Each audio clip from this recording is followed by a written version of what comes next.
Oke, Assalamualaikum warahmatullahi wabarakatuh. Semangat pagi, mitra NASA dimanapun Anda berada, baik di Jawa, di luar Jawa, di dalam negeri dan di luar negeri. Pada pagi hari ini bertemu kembali dengan kami, salah satu konsultan pertanian PT Natura Nusantara, Pak Agus Budistiono.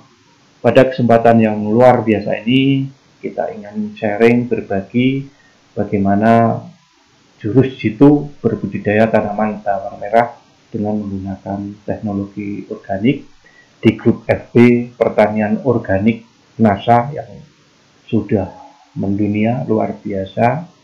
Ini pesertanya di grup kurang lebih hampir 50 ribuan. Nah, mitra NASA dimanapun Anda berada, pada pagi hari ini ya, bagaimana kita berbudidaya tanaman bawang merah dengan teknologi NASA, yang mana sudah banyak yang menerapkan penggunaan pupuk NASA terutama untuk tanaman-tanaman bawang di daerah Brebes, sentranya bawang, dan di daerah manapun ya, yang mana di situ menanam tanaman bawang. Nah, apa-apa yang perlu kita pelajari, kita ketahui mengenai berbudidaya bawang ya.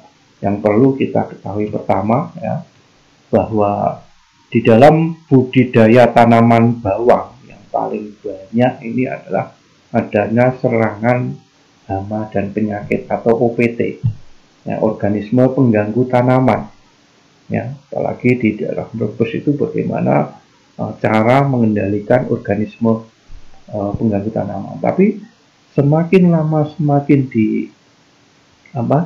dilakukan pengendalian terutama dengan penggunaan pestisida kimia, ini mengapa organisme pengganggu tanaman pada tanaman bawang ini selalu muncul ya? Mengapa pengendali alami tidak bekerja ya, keseimbangan ekosistem tidak bekerja ya? Karena yang pertama, intensitas pemanfaatan lahannya itu tinggi, terutama daerah Brebes. Sampai sudah orang-orang Brebes itu eksodus ke luar Brebes nanam bawang, karena di situ intensitas menanamnya sangat tinggi. Habis bawang, dan bawang lagi. Nah, sementara bahan organik yang digunakan ini sangat kurang. Ya, hanya mengandalkan yang kimia terus. Apalagi penggunaan pestisida kimia ini juga sangat tinggi. Ya, kemudian tidak ada tindakan konservasi penambahan musuh alami. Ini yang menyebabkan bagaimana mengapa ya organisme pengganggu tanaman sama penyakit ya ini selalu muncul di tanaman bawang. Ya, yang pertama karena memang intensitas nanam bawangnya terlalu tinggi, bahan organik yang digunakan itu kurang. Kemudian penggunaan pestisida kimia ini sangat-sangat tinggi. Kemudian tidak ada tindakan konservasi musuh alami. Nah, di sini kita akan mengupas ya bagaimana cara mengelola ya berbudidaya tanaman bawang, terutama bawang merah ya. Yang perlu diketahui di sini yang pertama adalah syarat tumbuh. Apa syarat tumbuh tanaman bawang merah? Ya. Tanaman bawang merah ini dapat tumbuh di sawah ataupun di tegalan, ya, dengan tekstur ya tanah sedang sampai liat. Kemudian pH-nya ini kurang lebih 5,6 sampai 6,5. Nah, ini kalau kurang dari itu bisa ditambahkan dengan menggunakan bulu. Ya. Kemudian ketinggian yang paling bagus untuk nanam bawang ini adalah 0 sampai 400 meter di bawah permukaan laut. Kemudian kelembapan ya. Kelembapan ini juga perlu diperhatikan ya, kelembapan untuk tanaman bawang merah ini antara 50 sampai 70% ya. Kemudian suhu sekitar 25 sampai 32 derajat Celcius ya. Jadi kalau terlalu dingin ini juga kurang bagus untuk pertumbuhan tanaman bawang merah. Ya.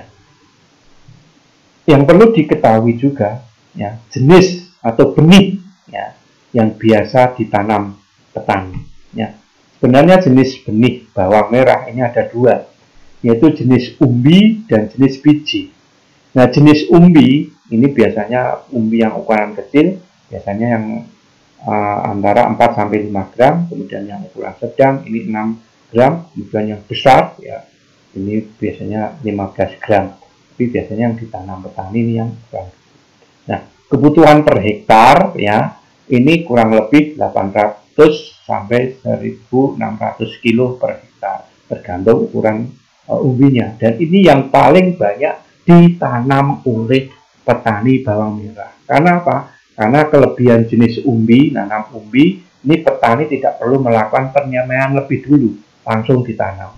Tapi kekurangannya ya biasanya bulky atau umbinya itu besar, ya ukurannya besar, kemudian sehingga memakan tempat, sehingga perlu pengiriman ya ruang yang besar, biasanya berkarung-karung, sehingga tidak efisien dalam biaya dan terkadang bisa membawa bibit penyakit. Nah, kemudian yang kedua adalah jenis biji ya, atau sering disebut true shallot seed atau TSS ya.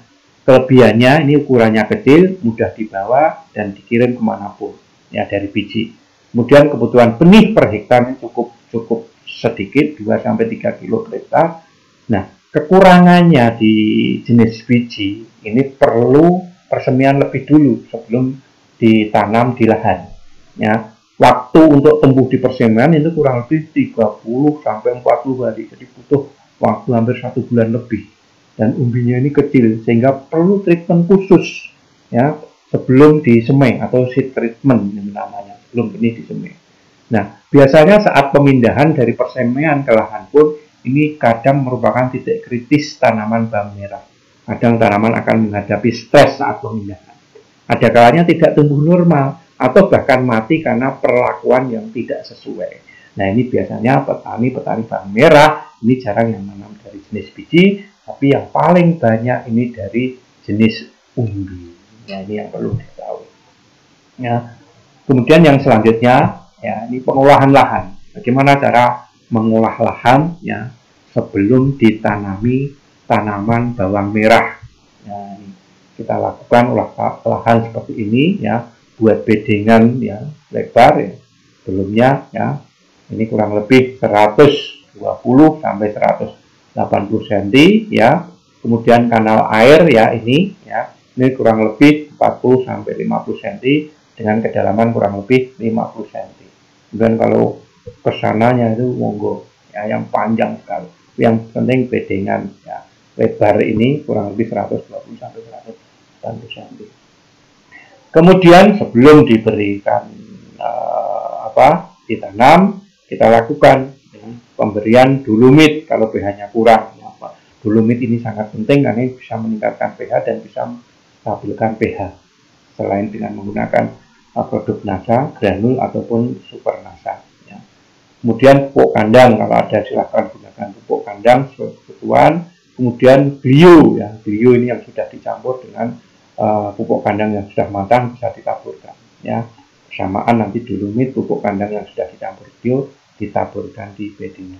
Ya. Kemudian diaduk sampai rata. Ya. Kemudian sebagai pupuk dasar ya ini bisa digunakan granul ya kurang lebih 50 kilo dan NPK kurang lebih 100 kilo per hektar ya ditaburkan di beddingan ya diaduk sampai rata atau ya bisa kalau tidak menggunakan granul bisa menggunakan super NASA yang dicampur dengan bio disiramkan ya ke beddingan ini sebelum ditutup mulsa plastik ya.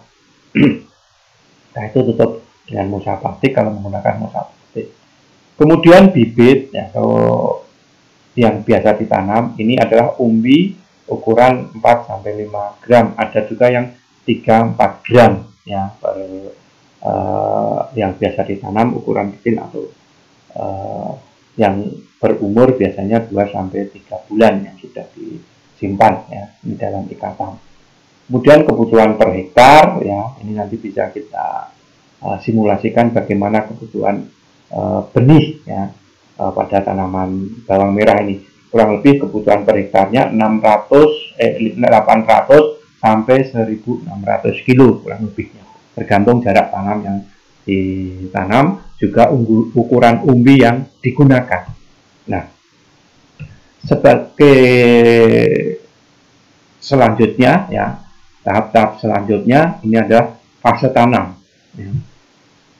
Fase tanam yang penting ya, kita gunakan jarak tanam. Ya, jarak tanam ini bisa disesuaikan dengan varietas yang digunakan.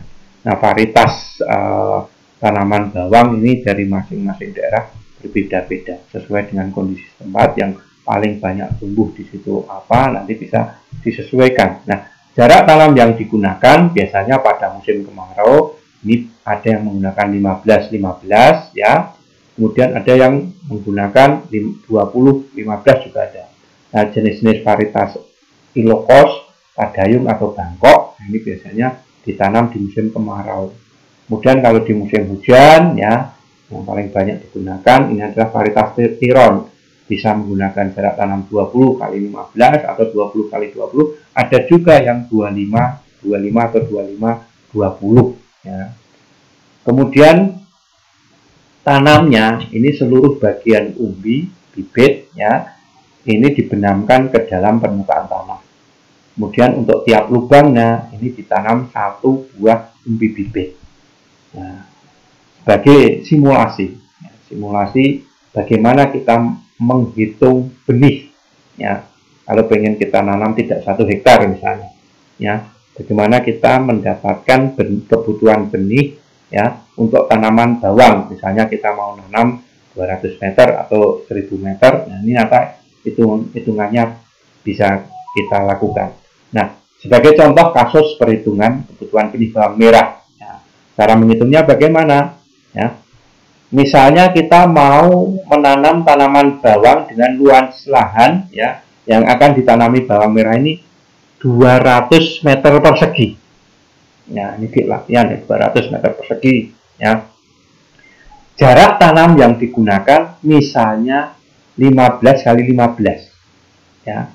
Kemudian berat umbi kering ya, umbi kering ya, yang sudah mau ditanam ini umbinya sudah kering ya. Ini untuk benih yang 5 gram per umbinya ya, beratnya itu 5 gram per umbi. Kemudian diperkirakan karena benih ini tidak semuanya tumbuh ya. Benih ini ditanam tidak semuanya tumbuh, jadi perkiraan akhir ya kurang lebih 10% dari kebutuhan benih total. Nah, berapakah umbi yang perlu dipesan untuk memenuhi kebutuhan tersebut ya, untuk lahan 200 ya. Ini sebagai simulasi saja ya. Rumus kebutuhan benih ya, rumus kebutuhan benih bawang ini adalah luas lahan dibagi jarak tanam ya, sehingga kebutuhan benih nanti akan kita peroleh berapa kilo ya. Tadi luas lahannya berapa? 200 meter persegi. Jarak tanam yang digunakan berapa? 15 x 15 cm persegi. Jadi 200 meter persegi 15 x 15 ada 225 ya, dibagi 200 cm persegi ya. Kemudian ini 225 ini dijadikan meter persegi berapa? Ada 0,0225. Jadi 200 meter persegi dibagi 0,0225 meter persegi sama dengan 8.889 umbi. Ya. Kemudian kita masukkan nilai akhir yang 10% tadi. Ya. 8.889 umbi ya. Ini dikali 110 dibagi 100 ya. 110 itu dari mana? Ya, 110 ini diperoleh dari 100% ditambah akhirnya 10% ya. Nah, ini ada berapa? Ada 9.778 umbi ya. Kemudian kita konversi ke berat ya.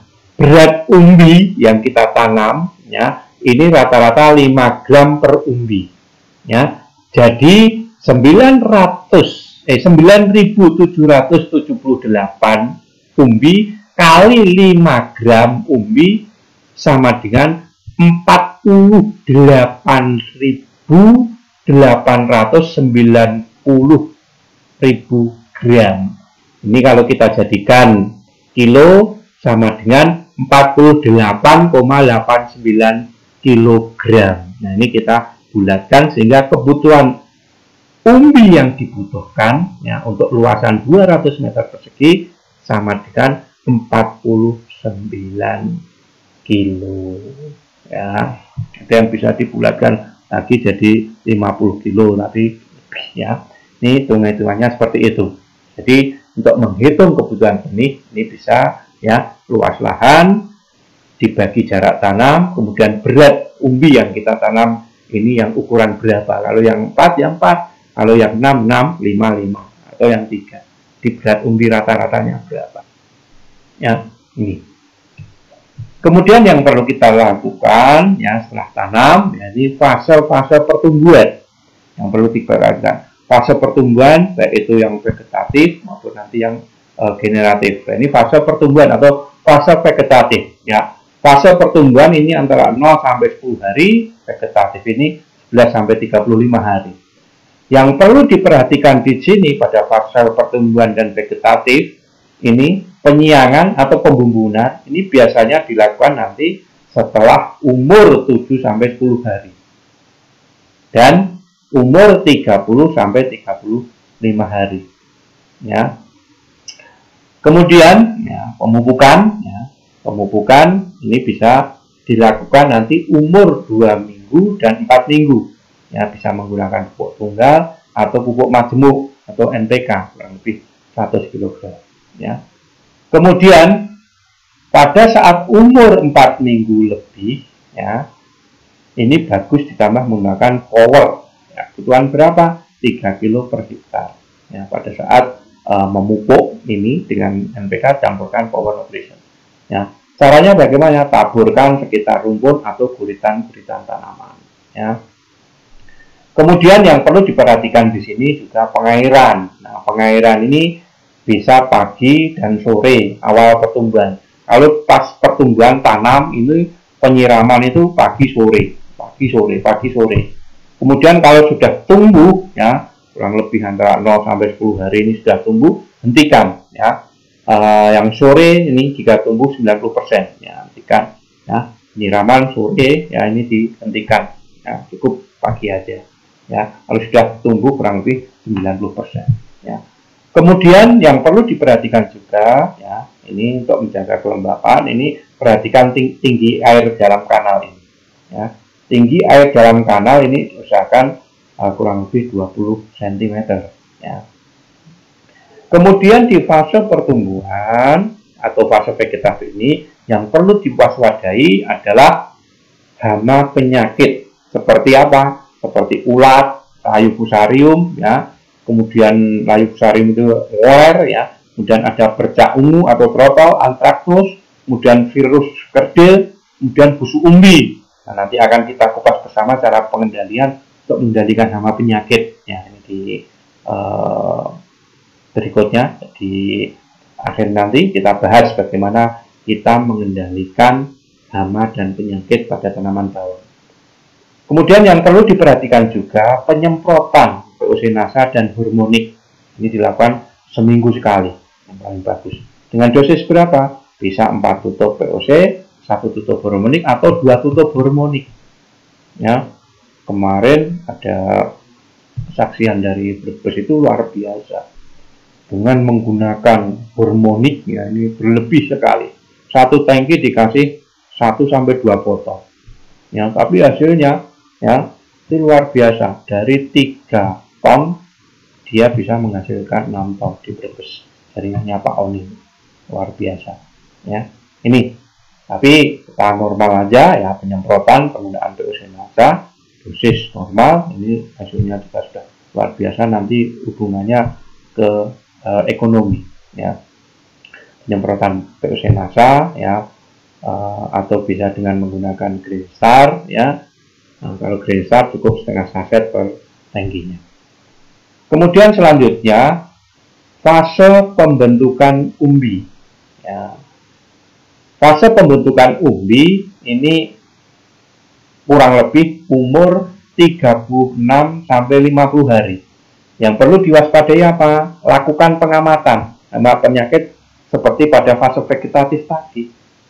Ya, bagaimana serangan ulatnya, ya, bagaimana trotolnya, kemudian bagaimana layu fusariumnya atau ngolernya. Biasanya ini umur-umur segini nih, apalagi di musim hujan, ini sangat-sangat riskan dengan penyakit-penyakit yang paling banyak di tanaman bawang merah ini. Kemudian juga perhatikan pengairannya, ya. Butuh air yang banyak pada musim kemarau, apalagi kalau di musim kemarau ini perlu diperhatikan pengairan pada saat pembentukan umbi, sehingga perlu dilakukan sehari, paling tidak kalau musim kemarau itu sehari 2 kali, pagi sore. Tapi kalau musim hujan seperti ini cukup sekali aja, ya. Ini yang perlu diperhatikan pada waktu pembentukan umbi. Kemudian yang selanjutnya adalah fase pematangan umbi. Ya. Fase pematangan umbi ini kurang lebih umur 51 sampai 65 hari. Nah, pada fase ini tidak begitu banyak air sehingga penyiraman hanya sehari sekali, biasanya pada saat sore hari. Ya, ini juga perlu diwaspadai, ya. Tetap penggunaan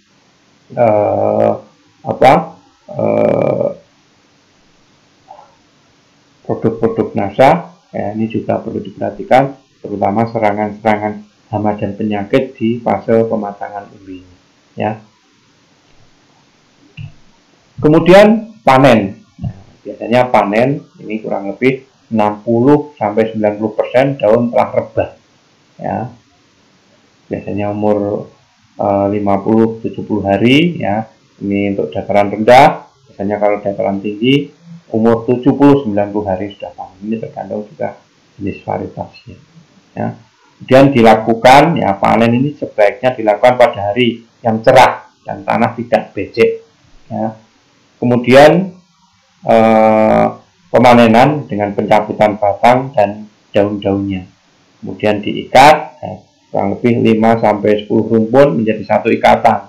Istilah Jawanya itu dipocong, ya, seperti ini, ya. Jadi kalau udah umur 50-60 hari, daunnya kering seperti ini, ya, daunnya sudah pada rebah, ini berarti tanda-tanda tanaman bawang ini sudah siap untuk dipanen. Kemudian pasca panen, ya, pasca panen, ya, biasanya setelah dipanen seperti ini dilakukan penjemuran. Ya. Penjemuran, ya, ini biasanya menggunakan alas anyaman babu. Kalau istilah Jawa ini gedek, ya, pakai gedek ini di atas. Nah, penjemuran ini biasanya 2 kali, ya. Pertama untuk pengeringan daun, ya. Kemudian nanti pengeringan yang kedua adalah pengeringan umbinya. Nah, ini. Kemudian usahakan kadar air 85 sampai 89%, ya, 80 sampai 80. Ini 80 sampai 85%. Ini baru disimpan di gudang, ya. Penyimpanan, ya, ikatan bawang merah biasanya digantung pada rak-rak bambu, ya. Diatur aerasinya, ya, dengan baik. Kemudian suhu gudang diusahakan 26 sampai 20 derajat Celcius. Kelembapan kurang lebih 70 sampai 80%. Dan jangan lupa perhatikan sanitasi gudangnya. Ya, ini pasca panennya. Nah, ini yang penting, ya. Bagaimana kita mengatasi hama dan penyakit pada tanaman bawang tadi, ya, ini. Nah, kita melakukan pendekatan-pendekatan, ya, alhamdulillah di daerah Brebes ini dengan menggunakan teknologi NASA, penggunaan pestisida ini bisa dikurangi, ya, alhamdulillah, ya. Nah, bagaimana caranya? Ya, kita mengelola ekosistem lahan pertanian tanaman bawang dengan menggunakan konsep PHT, pengelolaan hama terpadu, ya. Kita memanfaatkan alternatif-alternatif yang biasa digunakan dalam konsep PHT. Nah, ulat graya ini yang paling ganas, ya, atau Spophera Lepidoptera exigua. Dulu kita punya obat yang ampuh namanya Vireksi, ya, khusus untuk mengendalikan ulat dayak pada bawang. Ini sangat luar biasa. Kalau sudah terkena ini sulit, ya. Ini alternatif yang bisa digunakan, ya, untuk mengendalikan hama ini, ya. Ini bisa menggunakan insektisida, ya.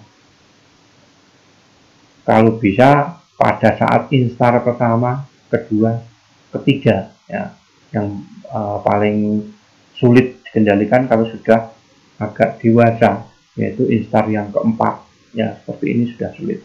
Usahakan semprotnya itu kenakan pada kepalanya, ya, ini, ya. Nah, sementara ini kalau dengan produk TASA ini bisa menggunakan Pentana, tapi Pentana lagi close order karena terakhir nanti bisa dimodifikasi dengan menggunakan BVR. Insyaallah ini bisa dikendalikan untuk ulat dayak, ya. Karena ini menembus ke dalam, ya, menembus ke dalam, ya. Kemudian yang tidak kalah penting, ya, serangan adalah pengorok daun, ya. Ini adalah Liriomyza sinensis, ya. Serangan awal seperti ini, ya. Ada seperti lalat, ya, Liriomyza pengorok masuk ke sini, kemudian serangan selanjutnya seperti ini, kemudian mati, biasanya kering seperti ini, hampir 100% ya, belas kita tidak akan panen seperti ini, ya. Ini biasanya di awal-awal penanaman, ya, pengorok daun, ya. Pengorok daun ini sebarannya cepat sekali karena memang siklus hidup dari Liriomyza ini cukup cepat, ya. Ini 2-4 hari, ya, larva, ya. Kemudian 6-12 hari ini larva ini menjadi pupa, kemudian menetas, ya. Pupa ini jadi imago, ya. Imago ini bertelur, ya, bertelur terus, ya. Kemudian ini menetas jadi larva terus seperti ini. Jadi siklus hidupnya ini sangat-sangat cepat sekali, ya, untuk Liriomyza ini.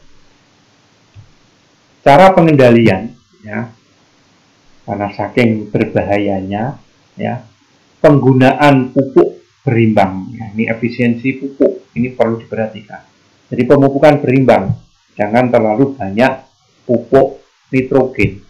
Jadi harus berimbang antara nitrogen, kalium, dan fosfor, ya. Kemudian juga mikronya, jadi umak-umiknya ini harus berimbang, unsur makro dan unsur mikronya, ya. Apalagi tidak boleh kelebihan N, apalagi di musim hujan.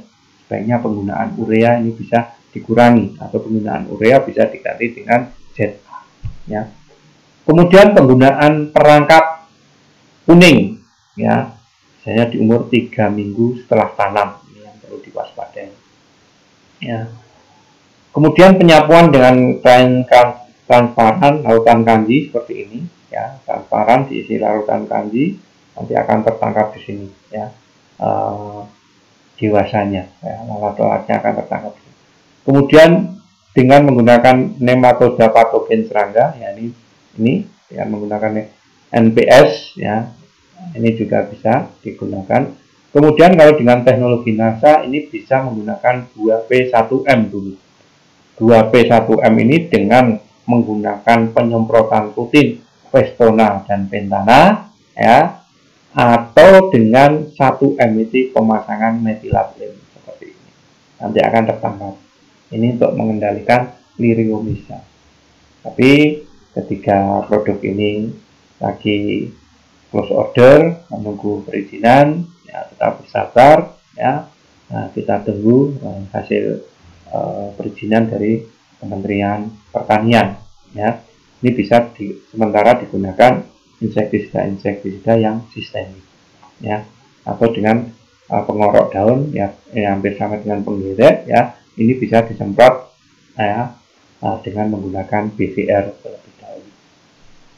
Kemudian selanjutnya, ya, penyakit yang paling berbahaya pada tanaman bawang ini adalah penyakit trotol, apalagi hujan rintik-rintik cepat sekali. Nah, penyakit trotol Penyebabnya apa? Penyebabnya adalah jamur Alternaria pori.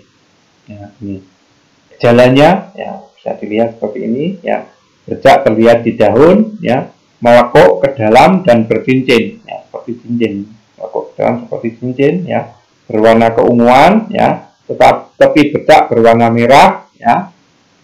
Ini kemudian dibatasi oleh zona kuning ya, dibatasi dengan zona kuning. Kemudian pada keadaan lembab bercak tertutup Conidiopora dan Conidium jamur yang berwarna coklat sampai hitam. Gejala akhir daun mengering dan tanaman ini bisa mati kalau serangannya parah. Propol. Nah, untuk mengendalikan penyakit propol atau Alternaria pori atau bercak ungu ya, ini segera setelah turun hujan ini siram dengan air apapun, dengan air biasa. Makanya dengan pembuatan cincin-cincin tadi, penampungan air bisa untuk menyiram. Ya, ini. Kemudian gunakan natural bio ya, pada saat penyiraman ini sebelum tanam atau semprotkan paling tidak 3-5 hari sekali. Nah, konsep PHT, jika intensitas kerusakan tanaman di atas ambang pengendali ya 10% per tanaman atau scoring 1, bisa disemprot dengan menggunakan fungisida yang berbahan aktif chlorothalonil, difenoconazole atau propinet. Ini nama bahan aktifnya seperti itu, nama dagangnya banyak sekali. Ya, nanti bisa ditanyakan di toko petani ya, fungisidanya ini yang beraktif chlorothalonil, difenoconazole dan propinet. Ya, ini kerjaannya.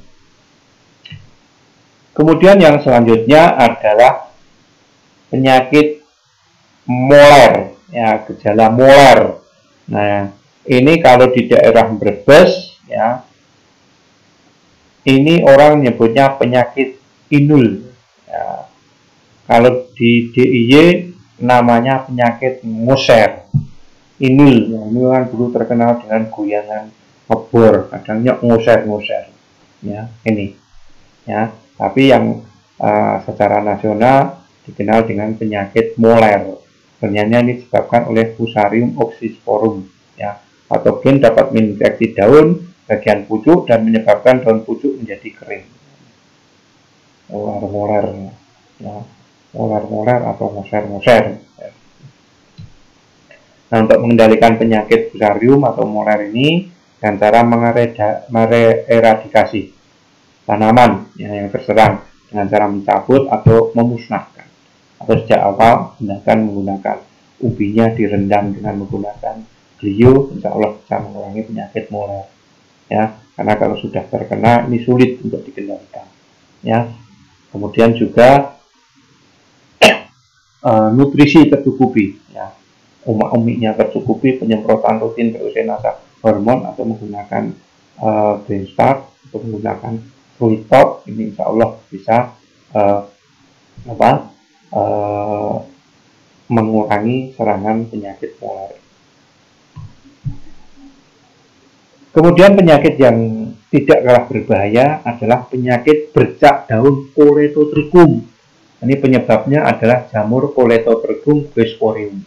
Nah, perkembangan penyakitnya ini sangat sporadis ya. Gejala yang sering terlihat pada pangkal daun biasanya. Kalau di Brebes biasanya penyakit otomatis ya. Kalau di daerah DIY namanya penyakit pires. Tapi secara umum namanya adalah penyakit bercak daun Colletotrichum ya.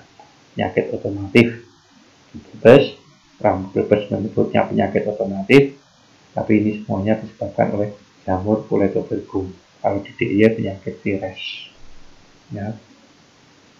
Karena biasanya ini menyerang pada varietas tiron ya, DIY terkenal dengan jenis varietas tironnya ya.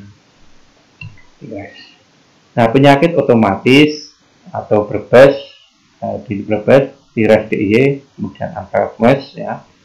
Ini jika serangan ringan atau kurang 10%, ini dilakukan eradikasi selektif terhadap tanaman yang dengan cara apa? Dengan cara mencabut, memusnahkan. Nah, jika serangan lebih dari 10%, ini penyemprotan ya. Atau dengan kurang dari 10% ini juga bisa disemprot dengan menggunakan bio atau menggunakan korin atau juga menggunakan bahan-bahan fungisida ya yang berbahan aktif antara lain chlorothalonil, manep, dan propinet. Nah, benar digunakan biasanya dikaburkan dengan metode kipas. Ya, ini. Kemudian ini juga bisa diatasi ya. Kita kan punya gerije. Nah, gerije kita yang untuk ketek ini bisa juga digunakan. Banyak dulu di Brebes ini digunakan karena di gerije itu ada kandungan sulfur atau belerang. Nah, ini biasanya bahan-bahan fungisida yang paling banyak itu dari sulfur dan belerang. Ya, ini juga bisa digunakan selain menggunakan belerang. Kemudian ya, penyakit pucuk kering. Ya, penyebabnya adalah apa? Fusarium oxysporum ya, seperti ini. Nah, gejalanya bagian ujung daun ya ini mengering hingga mencapai sepertiga bagian daun. Gejala tidak tampak menjalar ke bagian bawah daun. Patogen penyebabnya bisa terbawa dari umbi. Biasanya hanya separuh. Nah, pucuk kering hanya di pucuk-pucuknya aja. Sebenarnya penyakitnya adalah fusarium. Nah, pengendaliannya bisa penyemprotan rutin menggunakan Vio atau penularan korin ya, atau bisa menggunakan gerije lagi.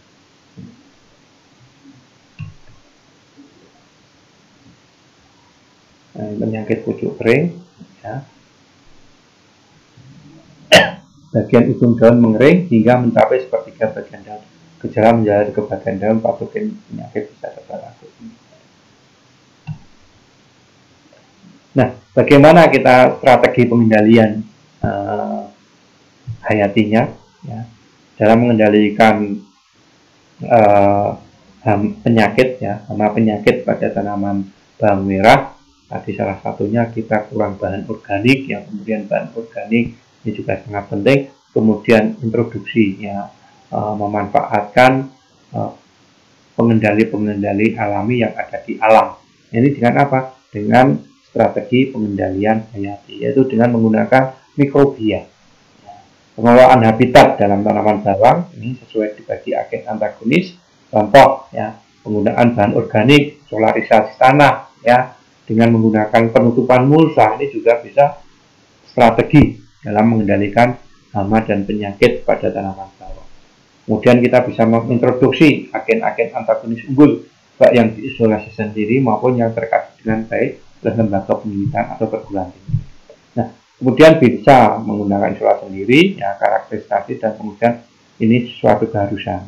Nah, setiap isolat atau cendawan bakteri atau antropis bisa mempunyai sifat morfologi, fisiologi, biokontrol performance yang berbeda walaupun spesiesnya sama, karena keragaman mikrob yang sangat tinggi.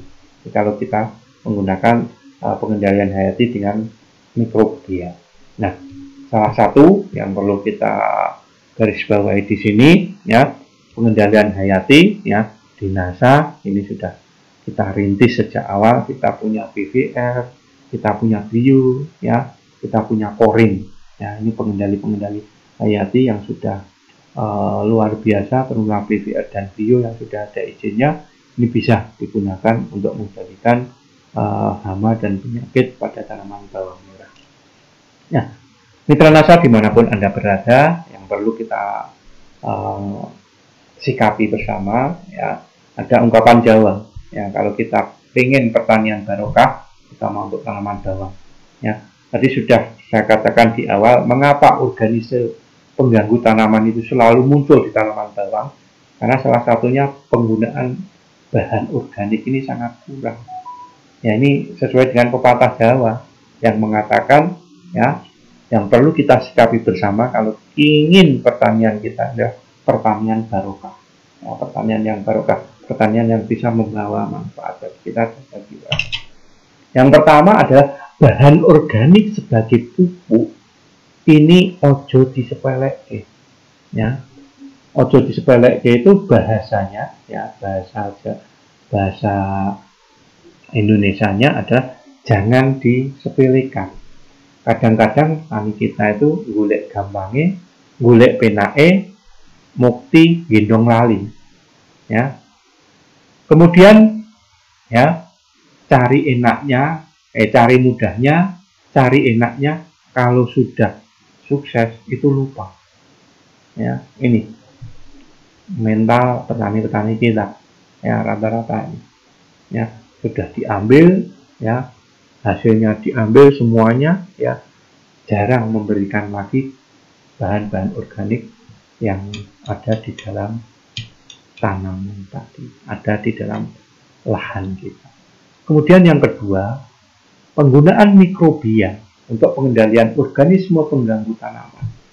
Ya, ada pepatah Jawa mengatakan tombo ki ora adoh karo memolongi. Obat itu tidak jauh dari penyebabnya. Kalau ada hama pasti ada musuh alaminya. Ya, kalau ada wereng pasti ada musuh alaminya. Wereng apa? Ada laba-laba, ada belalang sembah, ada BVR, ya jamur BVR, ya ini. Jadi ini alam itu sudah apa ya? Sangat-sangat luar biasa keseimbangan ekosistem, terutama di dunia pertanian. Ada hama pasti ada musuh alami. Ya. Kemudian yang ketiga adalah menjaga dan melestarikan kearifan lokal. Ojo sok nyengsarake alam nek pengen ora disengsarake karo alam. Sopo nandur ngunduh, sopo gawe nganggu. Ya. Jangan pernah menyengsarakan alam kalau tidak ingin disengsarakan oleh alam. Siapa yang menanam pasti menuai, siapa yang membuat pasti akan memakai. Ya, itu kepanjangan perlu kita sikapi sehingga pertanian kita insya Allah pertanian yang membawa barokah bagi kita bersama. Nah, itu Mitra NASA, kesaksian Mitra NASA, ya. Salah satunya ya yang paling banyak ini daerah Brebes, ya, kemudian kalau ini di daerah Lombok ini sentranya bawang, kemudian di Nganjuk, di Sulawesi ini juga luar biasa, tengah di Sengkang and Rekang ini luar biasa, nah, tanaman bawang. Nah, ini mitra-mitra NASA yang sudah menggunakan produk NASA untuk tanaman bawang yang luar biasa, Anda pun pasti bisa. Ya, kemarin di Brebes ini luar biasa dengan pemberian hormonik yang berlebih, itu hasilnya juga luar biasa. Satu TKI dikasih sekitar 1 botol, nah 1 atau 2 botol per itu, tapi hasilnya luar biasa. Ya, pada saat-saat pembentukan umbi, pada saat-saat umur 35 sampai 60 hari, ya 35 sampai 50 hari ya pada saat-saat pembentukan umbi. Ini sangat-sangat luar biasa, ya ini. Ya, mungkin itu Mitra NASA dimanapun Anda berada, yang bisa kami sampaikan pada pagi hari ini. Mudah-mudahan bermanfaat. Kalau ada yang kurang jelas nanti kita bisa tanyakan di FB Group atau langsung berhubungan dengan WA kami, ya, di nomor 081127920003 dengan Bapak Agus, ya, atau nanti kita sharingkan PDF dari SOP tanaman bawang merah ini. Sekali lagi terima kasih Mitra NASA dimanapun Anda berada, baik di dalam maupun di luar negeri, ya. Kurang lebihnya mohon maaf kalau ada kata-kata yang kurang berkenan, kurang jelas pada pagi hari ini. Terima kasih, sukses untuk Anda semua dan tetap tenang, jangan panik, mudah-mudahan semua akan segera berakhir. Assalamualaikum warahmatullahi wabarakatuh dan tetap semangat pagi.